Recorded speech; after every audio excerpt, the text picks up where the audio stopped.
दिल्ली में विधानसभा चुनाव है। ऐसे में दिल्ली में रह रहे असम के लोगों से असम भाजपा के एक दल ने मुलाकात की और उनके साथ चुनाव को लेकर चर्चा की है।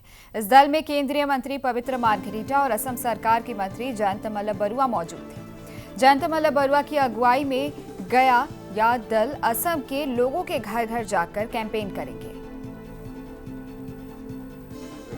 আমাৰ দলৰ 15 জনীয়া দল এটা দিল্লীলৈকে আহিছে। দলৰ বিভিন্ন দায়িত্বত থকা সুন্দৰভাৱে দিল্লীত কাম কৰি থকা বা দিল্লীৰ কামৰ এক্সপিৰিয়েঞ্চ থকা বহুত মানুহ আমাৰ ইয়ালৈ আহিছে আৰু প্ৰত্যেকেই দিল্লী নিৰ্বাচনত বিভিন্ন ক্ষেত্ৰত কাম কৰি আছে।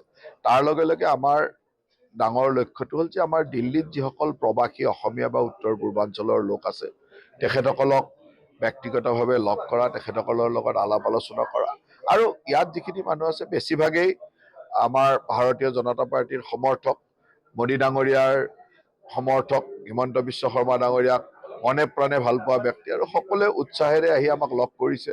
সকলোৱে নিজৰ নিজৰ ক্ষমতাৰ মাজেৰে দিল্লীত চৰকাৰখন বনাবৰ কাৰণে চেষ্টা কৰিছে আৰু মই সকলোকে ধন্যবাদ দিছোঁ। আজি আমি মূলতঃ আমাৰ নিজৰ এটা মনৰ ভাৱ প্ৰকাশ কৰিবৰ কাৰণে ৰাজনীতিৰ সৈতে জড়িত নথকা ব্যক্তিসকলৰ লগত বিভিন্ন সংস্থাৰ বিভিন্ন লোকৰ লগত আমি মনৰ কথা পাতিছোঁ, অসমৰ উন্নতিৰ কথা পাতিছোঁ, ভাষা সংস্কৃতি উন্নয়ন ডক্টৰ হিমন্ত বিশ্ব শৰ্মাৰ নেতৃত্বত চৰকাৰখনে কেনেকৈ কাম আগবাঢ়ি গৈছে, তেওঁলোকৰ আমাৰ প্ৰতি কি উপদেশ আছে বা দিল্লীৰ কাৰণে আমি কিবা কৰিব পাৰোঁ নেকি ইত্যাদি ইত্যাদি কথা পাতিছোঁ। আমাৰ ইয়াত বৃহৎ সংখ্যক অসমবাসী অসমৰ ৰাইজ আছে, উত্তৰ পূৰ্বাঞ্চলৰ ৰাইজ আছে।